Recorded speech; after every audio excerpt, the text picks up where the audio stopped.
कर रहे हैं अपना टॉपिक सीक्वेंस एंड सीरीज। ठीक है, तो सीक्वेंस एंड सीरीज के अंदर आपको एक बात इंपॉर्टेंट समझनी है कि जैसा कि हम लोग पहले ही एपी कर चुके हैं, एपी अरिथमेटिक प्रोग्रेशन, और अब हम एक और करेंगे जीपी। तो एपी आप लोगों ने पहले से की होगी। अगर आपको एपी में कोई भी प्रॉब्लम है या दिक्कत है तो आप पर्सनली या तो मैसेज कर दें, तो एपी की हम अलग से जो हमने पहले से बेसिक्स एपी के हैं वो हमने करके रखी हुई है। बाकी हम इस चैप्टर में भी जहाँ जहाँ पे हमें ज़रूरत होगी उतना हम आपको बताएंगे। तो ये एपी और जीपी एग्जाम्पल होता है सीक्वेंस एंड सीरीज के। तो सीक्वेंस एंड सीरीज मतलब होता है कोई भी चीज़ जो कोई एक पैटर्न को फॉलो करे, है ना। और एपी और जीपी जस्ट इसके एग्जाम्पल्स हैं। ठीक है, तो एपी और जीपी सीक्वेंस एंड सीरीज का जस्ट एग्जाम्पल है। सीक्वेंस एंड सीरीज हमारे पास बहुत तरह की होती हैं। तो बस सीक्वेंस एंड सीरीज का मतलब होता है कि वो किसी भी पैटर्न को फॉलो करेगी। ठीक है, वो पैटर्न क्या होगा ये कुछ भी हो सकता है। ठीक, तो हम इसी की इसको समझते हुए आगे क्वेश्चन को करना शुरू करते हैं। तो बोलता है right the first 5 terms of sequence. तो ये एपी नहीं है, पहली बात तो ये समझे। अभी ये सिर्फ सीक्वेंस है, अभी हमें नहीं पता कि ये क्या बनने वाला है। तो आपको क्या करना है, जैसे फर्स्ट टर्म दी हुई है, फर्स्ट क्वेश्चन करते हैं, अभी हम सेकंड और थर्ड नहीं कर रहे हैं। तो फर्स्ट क्वेश्चन में हमारे पास फॉर्मूला है a n is n into n plus two, यानी कोई भी नंबर निकालना है तो उसको क्या करो, एन को एन प्लस टू से मल्टीप्लाई कर दो। तो हम देखते हैं, जैसे मेरे को मानो फर्स्ट नंबर निकालना है, तो फर्स्ट नंबर के लिए मैं एन की जगह 1 लिख दूंगा। मैंने यहाँ पे एन की जगह 1 लिखा है, यहाँ पे भी एन की जगह 1 लिख देंगे। तो 1 इंटू 3 ये क्या आ गया, फर्स्ट टर्म क्या आ गई, 3 आ गई। ऐसे ही मुझको जब सेकंड टर्म निकालनी, तो सेकंड टर्म क्या हो जाएगी मेरी, 2 इंटू 2 प्लस 2, एन की जगह मैंने 2 रख दिया इस फॉर्मूले में, तो हो जाता है 2 इंटू 4 यानी 8। ऐसी मेरी जो थर्ड टर्म है वो क्या हो जाएगी, 3 इंटू 3 प्लस 2। ठीक है, यानी कि 3 मल्टीप्लाई बाय 5, तो ये क्या आ गया, 15 आ गया। ऐसी मेरी फोर्थ टर्म क्या हो जाएगी, 4 multiply by 4 plus 2, this is 4 into 6, तो दिस इज 24। फिर मेरी फिफ्थ टर्म, हमें 5 टर्म निकालनी है, तो फिफ्थ टर्म क्या हो जाएगी, 5 इंटू 5 प्लस 2, यानी 5 इंटू 7, तो 5 7 ज़ा 35। तो यानी कि 5 टर्म मेरी क्या क्या हो गई, 3 8 15 24 और 35। अब ये ज़रूरी नहीं है कि एपी हो, क्योंकि सीरीज और सीक्वेंस और सीरीज बहुत तरह की हो सकती है। जैसे अब हम देखें, इसमें 5 का गैप है, फिर इसमें 7 का गैप है, फिर इसमें 9 का गैप है, फिर इसमें 11 का गैप है, यानी हर बार 2 2 का गैप बढ़ता जा रहा है। तो ये भी एक खुद में एक सीरीज है, बट ये एपी नहीं है ना, ये बात ध्यान रखें। एपी सिर्फ जस्ट इसका एक एग्जाम्पल होता है। तो सीक्वेंस एंड सीरीज के अंदर किसी भी तरह का सीक्वेंस हो सकता है क्वेश्चन में। ऐसे हम अपना सेकंड पार्ट करते हैं। तो अब फर्स्ट हो गया हमारा ऑलरेडी, थर्ड नहीं करेंगे इसमें।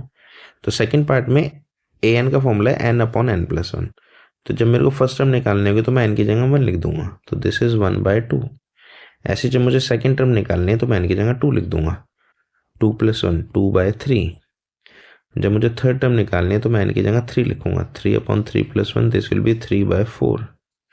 जब मुझे फोर्थ टर्म निकालनी होगी तो मैं एन की जगह 4 लिखूंगा, 4/4 + 1 इज 4/5। जब मुझे फिफ्थ टर्म निकालनी होगी तब मैं 5/5 + 1 करूंगा, दिस विल बी 5/6।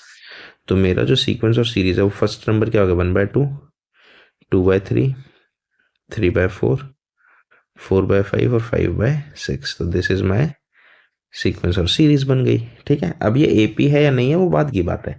देखो हर बार क्या हो रहा है, फ्रैक्शन में +1 हो रहा है, ऊपर भी और नीचे भी, है ना। तो ये एक सीक्वेंस पैटर्न को फॉलो कर रहा है एक। अब हम इसमें थर्ड पार्ट करते हैं। ए अब की बार हमको फॉर्मूला दिया है, ए की nth term is 2 to the power n। तो मेरी फर्स्ट टर्म क्या हो जाएगी, 2 की पावर 1 यानी 2 हो गई। मेरी सेकंड टर्म क्या हो जाएगी, 2 की पावर 2 यानी 2 मल्टीप्लाई बाय 2 क्या हो गया, 4 हो गया। मेरी थर्ड टर्म क्या हो जाएगी, 2 की पावर 3 यानी 8 हो गई। मेरी फोर्थ टर्म क्या हो जाएगी, 2 की पावर 4 यानी 16 हो गई। मेरी फिफ्थ टर्म क्या हो जाएगी, 2 की पावर 5 यानी 32 हो गई। तो मेरी जो एपी है वो क्या हो जाएगी, 2 4 8 16 32 एंड सो ऑन। तो ये मेरी क्या हो गई, ये जीपी हो गई हालांकि, लेकिन आपको भी कोई मतलब नहीं है, जस्ट एक सीक्वेंस एंड सीरीज है हमारी। बल्कि 2 to the 4 to the 8 to the, हाँ ये जीपी हो गई है ना। क्लियर है। अगला पार्ट सेम है। अब की बार हमें फर्स्ट टर्म निकालने, तो 2 इंटू 1 -3/6, तो जाएगा 2 - 3/6 यानी कि -1/6। ऐसी जो सेकंड टर्म आएगी मेरी, 2 into 2 -3/6, this will B 4 minus 3/6, ये क्या हो गया हमारा 1/6। ऐसी हमारी जो थर्ड टर्म हो जाएगी 2 into 3 minus 3/6, 6 minus 3/6, this will B 3/6 या फिर 1/2। ऐसी हमारी जो फोर्थ टर्म है वो क्या हो जाएगी 2 multiply 4 minus 3/6, this will B 8 minus 3/6 यानी 5/6। ऐसे हमारी जो फिफ्थ टर्म आएगी वो क्या हो जाएगी 2 multiply by 5 minus 3/6, this will B 10 minus 3/6, ये पूरे के नीचे है 6 है ना, सिर्फ इसके नीचे मत समझ लेना, डिवाइड बाय 6, तो ये दिस विल बी 7/6। ठीक है, तो मेरी जो सीक्वेंस है मेरा क्या हो गया -1/6, 1/6, 1/2, 5/6 और 7/6। ठीक है, ये पर्टिकुलर एक पैटर्न को फॉलो कर रहा है। तो ये कोई भी चीज जो पैटर्न फॉलो करे that is a sequence and series. Question है फिर से वही फॉर्मूला, तो फर्स्ट टर्म अगर मैं निकालूं तो -1 इंटू 1 माइनस 1 मल्टीप्लाई 5 की पावर 1 प्लस 1, तो -1 की पावर 0 हो गई, और किसी भी चीज़ की पावर 0 मतलब 1 होता है, तो 1 मल्टीप्लाई बाय 25, तो पहला नंबर क्या आ गया मेरा 25। ऐसे जब मैं सेकेंड टर्म निकालूंगा तो -1 की पावर 2 माइनस 1, 5 की पावर 2 प्लस 1, तो हो जाएगा -1 की पावर 1 मल्टीप्लाई बाय 5 की पावर 3, तो -1 की पावर 1 -1 ही होगा, 5 का क्यूब क्या होगा मेरा 125, तो हो गया -125। ऐसी में जो थर्ड टर्म होगी तो -1 की power 3 minus 1 multiply by 5 into 3 plus 1, -1 का स्क्वायर इंटू 5 की पावर 4, तो -1 का स्क्वायर प्लस 1 ही होगा, और ये 5 की पावर 4 हो जाएगी 625, तो 625 प्लस 1 अगेन क्या आएगा 625। फोर्थ टर्म मेरी आ जाएगी -1 की पावर 4 माइनस 1 मल्टीप्लाई 5 की पावर 4 प्लस 1, ये -1 का क्यूब हो जाएगा 5 की पावर 5 हो जाएगी, तो -1 का क्यूब -1 ही रहेगा, 5 की पावर 5, 5 पंजे 25, 25 31 25 हो जाएगा है ना, तो -31 25 हो गया। ऐसी जो फिफ्थ टर्म है मेरी वो क्या हो जाएगी -1 की पावर 5 माइनस 1 मल्टीप्लाई 5 की power 5 plus 1, this will B -1 की पावर 4 मल्टीप्लाई 5 की पावर 6, तो -1 की पावर 4 मतलब +1 हो जाएगा, और 5 की पावर 6 मतलब इसे मल्टीप्लाई कर दिया 6, 5 पंजे 25, 5 दूनी 10, 2 12, 5 और 1 6 और 15, तो 15,625 ये होना चाहिए। ठीक है, तो हमारी जो सीरीज है वो सीरीज क्या हो जाएगी 25, -125, 625, -3125, 15625, तो ये हमारी सीरीज बन गई। ठीक है, पार्ट सेम है, तो मैं फर्स्ट टर्म निकालूंगा, तो 1 मल्टीप्लाई 1 का स्क्वायर प्लस 5/4 हो जाएगी है ना, तो दिस विल बी 1 मल्टीप्लाई 6/4, तो 6/4 मल्टीप्लाई होकर सेम ही रहेगा, तो आंसर विल बी 3/2। ऐसी सेकेंड टर्म क्या हो जाएगी मेरी 2 मल्टीप्लाई 2 का square plus 5/4, this will B 2 multiply 2 का स्क्वायर क्या हो गया 4 प्लस 5/4, यानी 2 मल्टीप्लाई 9/4, 2 से 4 कैंसिल होगा, आंसर विल बी 9/2। ऐसी थर्ड टर्म मेरी क्या हो जाएगी 3 multiply 3 square plus 5/4, 3 multiply 9 plus 5/4, this will be 3 multiply 9 और 5 कितना हो गया 14/4 है ना, तो ये 7 से कट जाएगा 2 से, सॉरी 2 7 2 14, तो ये जाएगा 21/2। फिर मेरी फोर्थ टर्म जो है वो आ जाएगी 4 multiply 4 square plus 5/4, this will B 4 multiply जाएगा 16 प्लस 5/4, 4 से 4 कैंसिल ही हो जाएगा ये, तो आंसर विल बी 21। ऐसी में जो फिफ्थ टर्म आएगी this will B 5 multiply 5 square plus 5/4। ठीक है, तो 5 मल्टीप्लाई 25 और 5 हो जाएगा 30/4, ये 2 से काट दिया मैंने तो 15/2 बचेगा, तो 15 पंजे हो जाएगा 75/2, तो मेरी सीक्वेंस क्या बन जाएगा 3/2, 9/2, 21/2, 21 और 75/2। तो this is my sequence. Next question है find the indicated terms in each of the sequence. जो टर्म इंडिकेट दी है, जैसे A17 और A24 दी है, तो बताओ वो कौन सी टर्म है। तो हमारे पास फॉर्मूला तो है ही, ये जो है ना यहाँ तक फॉर्मूला है हमारा, सेमीकोलन तक है ना। तो एन का फॉर्मूला दिया, तो अगर मैं A17 निकाल लूँ तो 17 टर्म क्या हो जाएगी, 4 × 17 - 3 है ना। तो दिस विल बी 4 × 7 = 28, 68 - 3, तो आंसर विल बी 65। तो ये तो A17 आ गई। इसके अलावा उन्होंने पूछा A24 निकालो। तो अगर A24 निकालना होगा तो क्या हो जाएगा, 4 × 24 - 3, तो this will B 96 - 3, answer will be 93। तो दो टर्म्स आ गई, ठीक है। नेक्स्ट है ये फॉर्मूला दिया हुआ है सेमीकोलन से पहले तक, तो A7 निकाल लो इसमें। तो nth टर्म का फॉर्मूला है, तो अगर मुझे 7th टर्म निकालनी है तो n की जगह क्या रखेंगे, 7। तो दिस विल बी 7 का स्क्वायर डिवाइड बाय 2 की पावर 7। तो 7 का स्क्वायर तो 49 हो गया, और 2 की पावर 7 तो बहुत ज़्यादा होती है ना। 2 2 ज़ा 4, 2 ज़ा 8, 2 4 8 16 32 64, और 64 का डबल हो जाएगा हमारा 128 है ना। 64 का डबल क्या हो जाएगा, 128। तो बस ये हमारी कट तो रानी है ये, तो ये हमारे 7th टर्म हो गई, ठीक है। अगर ये पावर बहुत ज़्यादा आ जाए, जैसे मानो 2 की पावर 13 आ जाए, 14 आ जाए, तो इतनी ज़्यादा पावर सॉल्व नहीं करनी है आपको, फिर यहीं पे छोड़ देना है क्वेश्चन को। नेक्स्ट है an है ना। ये फॉर्मूला दिया आपके बार, हमें 9th टर्म निकालनी है।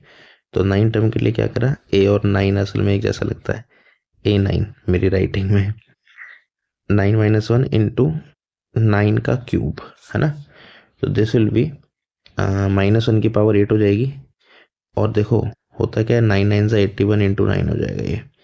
-1 की पावर जब भी इवन होगी तो आंसर +1 होगा, और अगर ऑड होगी, देखो -1 की पावर अगर इवन है तो 1 होगा, और -1 की पावर ऑड होगी तो आंसर क्या होगा, -1 होगा। तो 9 × 9 9 8 = 72, तो 729 × 1, तो हमारा आंसर क्या हो जाएगा फाइनली, 729। अगला क्वेश्चन है nth टर्म का फॉर्मूला दिया और हमें क्या निकालना है, A20। तो n की जगह हम क्या डाल देंगे, 20। तो this will B 20 × 20 - 2 divide bye 20 + 3। इसे सिंप्लीफाई करके हो जाएगा 20 × 18 डिवाइड बाय 23, ठीक है। तो ये हो जाएगा 360 डिवाइड बाय 23। क्लियर है, तो ये कट नहीं रहा, तो ये फाइनल आंसर है। अगला क्वेश्चन है फाइंड द फर्स्ट 5 टर्म्स। ये स्टार्टिंग के जैसे ही शुरू के 5 टर्म बनाओ एंड ऑब्टेन द सीरीज। देखो अब यहाँ पे ना सीक्वेंस और सीरीज में थोड़ा सा फर्क समझना आप क्या होता है। सीक्वेंस और सीरीज में क्या फर्क होता है, थोड़ा सा ये समझेंगे।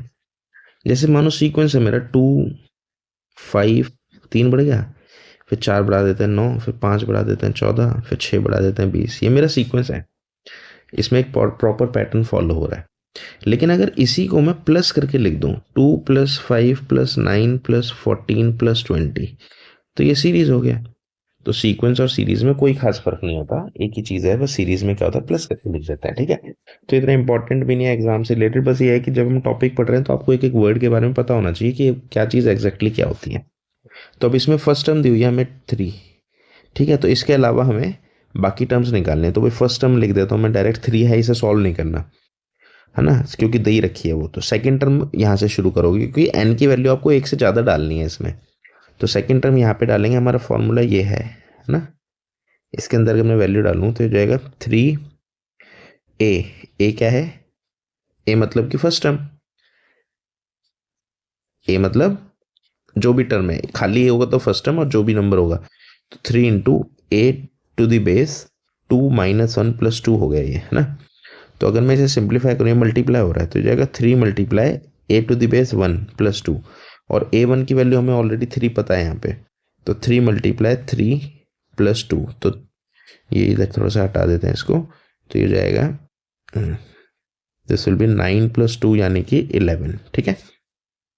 ऐसे ही अगर मैं थर्ड टर्म निकालूँ तो 3a⁻³ 3 - 1 + 2, तो जाएगा 3 × a⁻² + a⁻², यानी सेकंड टर्म आएगी। सेकंड टर्म हम ऑलरेडी निकाल चुके हैं 11, तो 3 मल्टीप्लाई 11 प्लस 2 हो जाएगा, दिस इज 33 प्लस 2, आंसर क्या आ गया यहाँ पे हमारा 35 आ गया। तो 3 टर्म आ गई, 2 और निकालनी है, ऐसे हम 4 टर्म निकालेंगे। तो 3a to the base 4 minus 1 plus 2 हो जाएगा 3a टू द बेस 3 हो जाएगा, और a टू द बेस 3 मतलब 35, तो यहाँ पे 35 आ जाएगा, 3 इंटू 35 प्लस 2, तो 105 प्लस 2, तो दिस विल बी 107। ठीक है, next is a5 fifth term, तो this will be 3 into a to the base 5 minus 1 plus 2, यानी 3 into a to the base 4 हो जाएगा प्लस 2, तो this will be 3 a to the base 4 की value क्या होगी 107 प्लस 2, तो 321 प्लस 2, आंसर आ गया हमारा 323। तो अब ये मेरा क्या सीक्वेंस है, अगर मैं इसको कॉमा लगा दूं, देखो सीक्वेंस और सीरीज में क्या फ़र्क है, अगर मैं इसे कॉमा लगा दूं 3, 11, 35, 107 और 323, तब ये क्या कहलाएगा, दिस इज सीक्वेंस। और अगर इसी को मैं प्लस करके लिख दूं 3 प्लस 11 प्लस 35 प्लस 107 प्लस 323, तो दिस विल बी सीरीज। ठीक है, अब नेक्स्ट क्वेश्चन 12th कर रहे हैं। a1 दिया हुआ है और n की वैल्यू जब आगे निकालेंगे तो ये डालनी है ना, फॉर्मूला मेरा ये है बॉक्स वाला, और ये सिर्फ ये बोलता है कि n की वैल्यू 2 या 2 से ज़्यादा डालेंगे। तो a1 लिख लेते हैं पहले, -1 ऑलरेडी है। अब a2 कैसे आ जाएगी, a to the base 2 minus 1 by 2 है ना, तो a to the base 1 by 2, a to the base 1 क्या है -1, ऑलरेडी इसकी वैल्यू है हमारे पास, तो आंसर आ गया -1 बाय 2। ऐसे थर्ड टर्म है तो हो जाएगी a to the base 3 minus 1 divide by 3, तो a to the base 2 divide by 3, a to the base हमारे पास ऑलरेडी -1 बाय 2। तो देखो जब भी फ्रैक्शन के नीचे फ्रैक्शन या नंबर आए ना, तो इसको सबसे आसान तरीका क्या, डिवाइड करके लिख लो, और फिर इस डिवाइड को मल्टीप्लाई करोगे तो पीछे वाले को उल्टा कर दो, ये सबसे आसान तरीका होता है, गलती नहीं होती इसमें। ठीक है, नेक्स्ट फोर्थ टर्म हमारी हो जाएगी a to the base 4 minus 1 divide by 3, यानी a to the base 3 divide by 3, a to the base 3 की वैल्यू मेरे को पता है -1/6 डिवाइड बाय 3 हो जाएगा ये, तो इसको मल्टीप्लाई करके 1/3 लिख देंगे, तो आंसर इज -1/18। तो ये हमारी फोर्थ टर्म हो गई। गड़बड़ लग रही है कुछ, 1 मिनट रुके, -1/6 है ना ये थर्ड टर्म हमारी, तो थर्ड टर्म -1/6 डिवाइड बाय 4 होगा, देखो 3 नहीं होगा ये, 1 मिनट, ये डिवाइड बाय 4 होना है ना, तो ये -1/6 मल्टीप्लाई 1/4 हुआ, तो दिस इज -1/24। ऐसी हमारी जो फिफ्थ टर्म है वो क्या हो जाएगी, a to the base 5 minus 1 divide by 5, a to the base 4 divide by 5, तो फोर्थ टर्म मेरी क्या -1/24 डिवाइड बाय 5, इस डिवाइड को मैं मल्टीप्लाई करूंगा तो ये 5 हो जाएगा, तो -1/5 हो जाएगा, तो जाएगा -1/5 हो जाए 20 और -1/120। तो हमारी पांचों क्या आ गई, टर्म्स आ गई। अब इसको हमें क्या बनाना है, सीरीज बनाना है, तो सीरीज बनाने के लिए हमारी सीरीज क्या हो जाएगी, बस आपको इन सबको प्लस करके लिख देना, यानी -1 प्लस -1/2 प्लस -1/6, ये थर्ड टर्म हो गई हमारी, प्लस -1/24 ये हमारी फोर्थ टर्म हो गई, प्लस -1/120 ये हमारी फिफ्थ टर्म हो गई। ठीक है, क्वेश्चन है, इसमें फिर से वही 5 टर्म्स निकालनी है। तो फर्स्ट और सेकंड टर्म दी हुई है, फर्स्ट टर्म 2 है और सेकंड टर्म भी 2 है। फिर इसका फॉर्मूला ये है, तो जब n की वैल्यू 2 से ज़्यादा तब ये रखना है, यानी n की वैल्यू अगर 3 हो जाए तो थर्ड टर्म क्या हो जाएगी, a to the base 3 minus 1 -1, a to the base 2 minus 1, और 2 की वैल्यू हम निकाल चुके हैं, a टू द बेस 2 क्या 2 है, तो आंसर क्या आ गया 1 आ गया। फोर्थ टर्म क्या हो जाएगी, a to the base 4 minus 1 -1, a to the base 3 minus 1, a to the base 3 हम ऑलरेडी निकाल चुके हैं यहाँ पे 1, आंसर क्या आ गया 0, a to the power 5, a to the base 5, a to the base 5 minus 1 -1, this will be a to the base a4 minus 1, a4 हम निकाल चुके ऊपर 0, तो आंसर इज -1। तो मेरा सीक्वेंस तो 2 2 1 0 -1 हो गया, लेकिन जब मैं सीरीज बनाऊंगा तो मैं क्या करूंगा, इसे प्लस करके लिख, बस है ना, तो दिस इज माई सीरीज।